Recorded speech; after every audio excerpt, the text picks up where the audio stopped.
right now, you want to kiss me?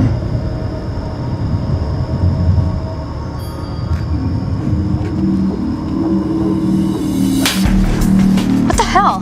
Hi everyone, welcome back to my channel, Katherine Pierce Rules, and today we're breaking down 10 moments that prove that Damon Salvatore is one of the worst characters in the Vampire Diaries series. Let's be clear here today, before we start.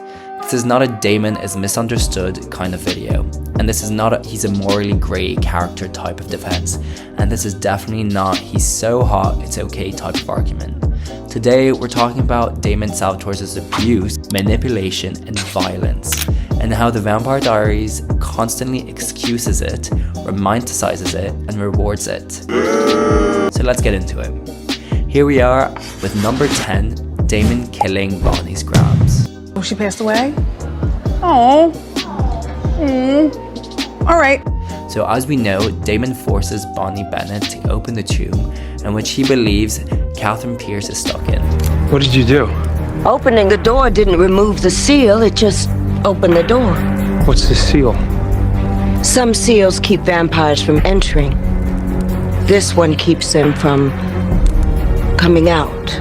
Lena's human. She can leave. Anna and Katherine can't. Damon can't.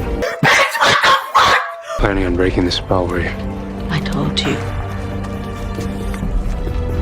I will protect my own. Elena can get out. That's all that matters.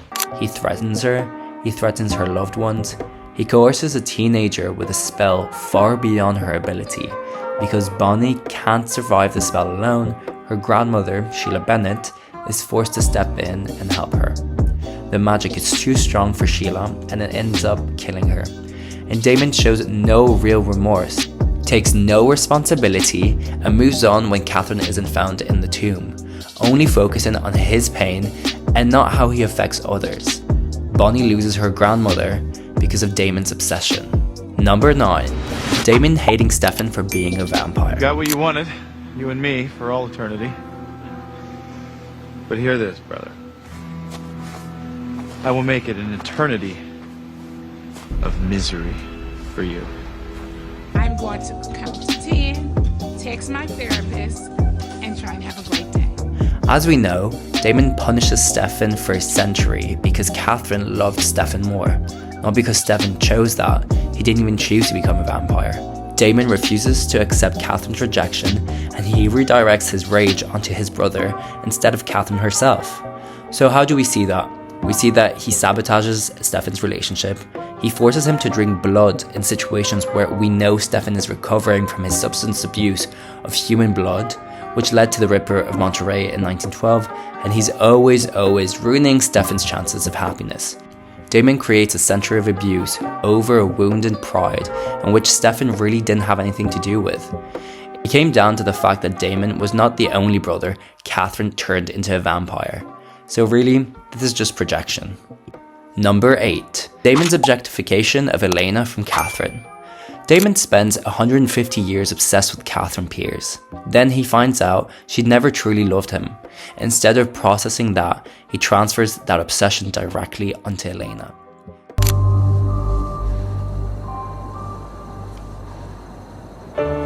Looking up from underneath, fractured moonlight on the sea. Reflections still look the same to me as before I went under.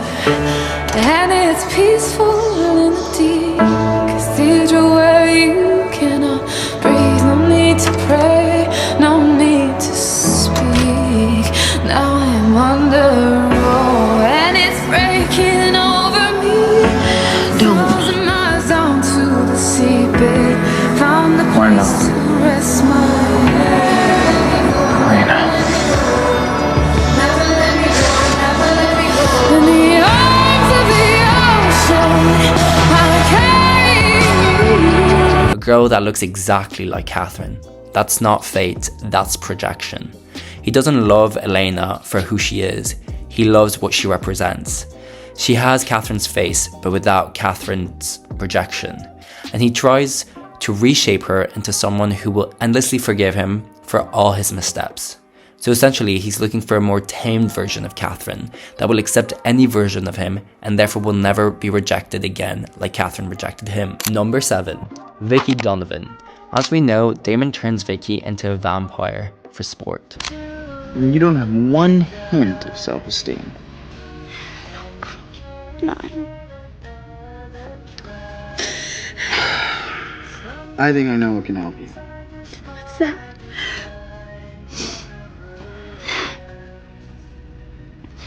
Yeah.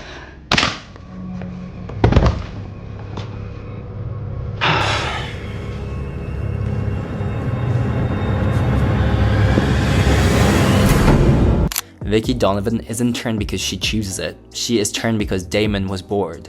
He felt like he didn't really have anything to do, so he feeds her vampire blood, he turns her, and he leaves Stefan to clean up the mess. Vicky's death isn't a tragic destiny story. It's collateral damage from Damon treating human lives like toys. He doesn't really care that she is dead, or this is a human being whose death actually affects other people. He sees her as a time-passing toy, and furthermore than that, Damon, in this universe, is in his 20s, and Vicky, as we know, is no older than 17 years old at most, with a drug and substance abuse, to which she always turns to in times of stress and anxiety. As we know, once you become a vampire, blood is your biggest drug. Turning her could only result in a catastrophe, as all the odds were already stacked against her. Again, Damon views this girl, as he does all girls, as an object and a toy to do what he wants to do with them without considering the aftermath effects. Number 6. Damon kills Jeremy. Damon tries to kill Jeremy not once but twice, and later tries to pass it off as it was fine. He wants to be a vampire. No, Damon's coming! You want me to shut up, Damon? It's the easiest thing in the world. The part of you that cares just goes away. All you have to do is flip the switch and... Damon! No! Damon snaps Jeremy's neck because Elena rejects him. Yes, Jeremy survives, however, Damon later admits that he did not know he was wearing the Gilbert ring. From Damon's perspective, he murdered a teenage boy out of emotional spite. And the show moves on like nothing ever happened. Elena eventually forgives him, the narrative forgives him, but Damon never really truly earns that forgiveness. As we know, she turns him down, which leads to him hurting Jeremy, the person that Elena loves the most in the world, punishing a girl that said no. This again is just pure toxic male behavior. Number 5. Damon gaslighting Stefan. So as we know, Damon doesn't just steal Elena from Stefan. Obviously, Elena is her own person, and she will eventually get with Damon at one point during the series and ends up falling in love with him. But really, how did this happen? We kissed. And you thought it was me? What do you mean you kissed? Well, you know, when two lips pucker and they go... Don't be obvious, Stefan. Damon essentially did start flirting with her from season 1, making moves on Elena over and over again. She obviously says no, but he emotionally manipulates Stefan into feeling guilty about it. He frames himself as the victim, he reframes betrayal as destiny, and he acts as though Stefan owes him understanding. Meanwhile, Stefan always tries to respect Elena and her point of view. Damon always violates it, and yet Stefan is the one who is constantly apologizing. That is textbook gaslighting. Even after everything Stefan did for Damon, giving up Elena and his life to save Damon from a werewolf bite and essentially becoming a slave to Klaus, Damon ends up stealing quote-unquote Elena away from him. And he still makes Stefan apologize for feeling angry towards Damon about this situation. This is just a constant gaslighting sort of behavior that we see Damon do time and time again. Number 4. Damon killing a pregnant lady. This moment is quick but revealing. Damon kills a pregnant woman without any remorse.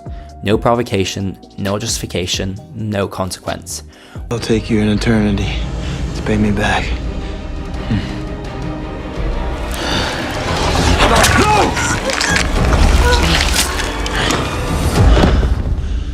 An eternity of misery, brother.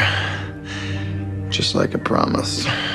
We know that in season 6, Damon and Bonnie are trapped in this prison world in which they relive the same day over and over again. Damon refers to the 1994 day, his own personal hell. We, the audience, believe at the beginning is because he is trapped in a world with only one person, doomed to repeat the same day with no way back to Elena. However, we found out something happened on that specific day. Years prior to the prison world, in 1994, Damon ends up coming back to Mystic Falls, manipulating Stefan into getting back into his good graces, and his goal to give Stefan an eternity of misery. Number 3. Lexi Brandon. Lexi is one of the few genuinely good vampires in the series. We see her time and time again. She becomes a fan favourite, and she always is the sort of this sober coach for Stefan.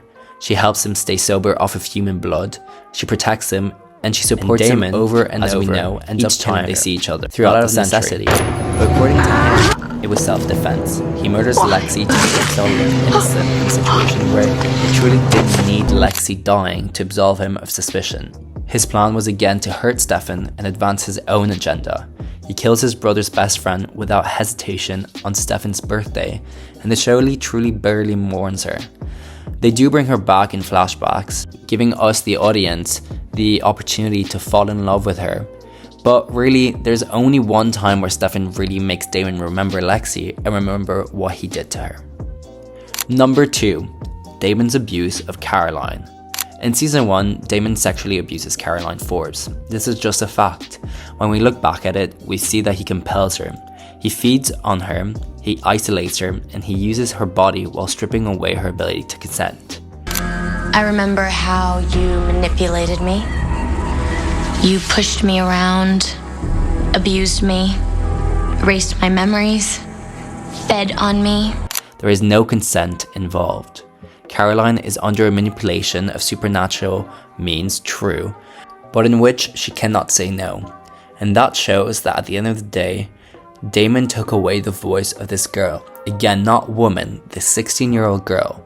This man is in his 20s, so the age gap is quite disturbing already, but he takes away her ability to say no. Every time they break up, every time she says, no, I'm done with it, I'm not going back to him, he obviously uses compulsion to get her back to do what he wants, which includes unconsented sexual intimacy. She literally throws a lamp after the first time they made love because he fed on her. Following her screaming, he then basically forces her to become his own personal toy. When Caroline is finally free, the show never gives her real justice. Damon is never held accountable. Caroline is expected to coexist peacefully with her abuser. This isn't a misunderstanding, it's abuse, full stop. And number 1, Damon's abuse of Elena Gilbert. The show wants us to believe that Damon and Elena are this epic love story. But if you look at their dynamic, it's rooted in fear, coercion, and emotional manipulation. Damon repeatedly violates Elena's boundaries.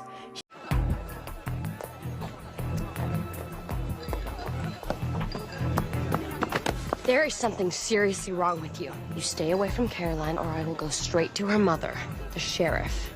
Got it? Stay away from her. He invades her space, he ignores her consent, he uses guilt to keep her close. He kills people when she rejects him, he threatens her loved ones when she doesn't choose him, and when she's scared of him, the narrative frames her fear as something she needs to get over. That isn't romance, that's abuse being rebranded as passion. And the biggest violation that Damon ends up doing towards Elena is when she turns into a vampire. As we know, in season 4, Elena becomes a vampire, and though choosing Stefan at first, halfway through the beginning of the season, she switches Salvatore brothers. Later on, we find out that because Elena was turned from Damon's blood, she becomes sire to him. Not knowing this was the case, Elena and Damon end up having an intimate relation. However, even after discovering about the sire bond, Damon doesn't let go. He continues to indulge his wants and what he wanted for so long. He stays selfish, even with the person that he so-called loves the most in this world. When Elena discovers about the sire bond, Damon continues to have relations with her, meaning that she cannot say no to anything that he asks. In other words, this period of the relationship cannot be considered consented, and all the sexual relations they would have had falls under sexual assault. It goes to show that Damon is not and never has been a good character. To romanticize him is at the end of the day accepting that as long as you have a pretty face and a nice smile, pretty privilege will let you get away with anything you want. So ask yourself, if Damon didn't look the way he did, would this still be considered a love story? Alright, that's all for today. Thank you for watching my video. If you enjoyed that, please follow, click, subscribe. I'll be making a series of this and going into deep diving of each character of the Vampire Diaries, so keep an eye out for the next videos. I hope you loved it, and I will see you next time.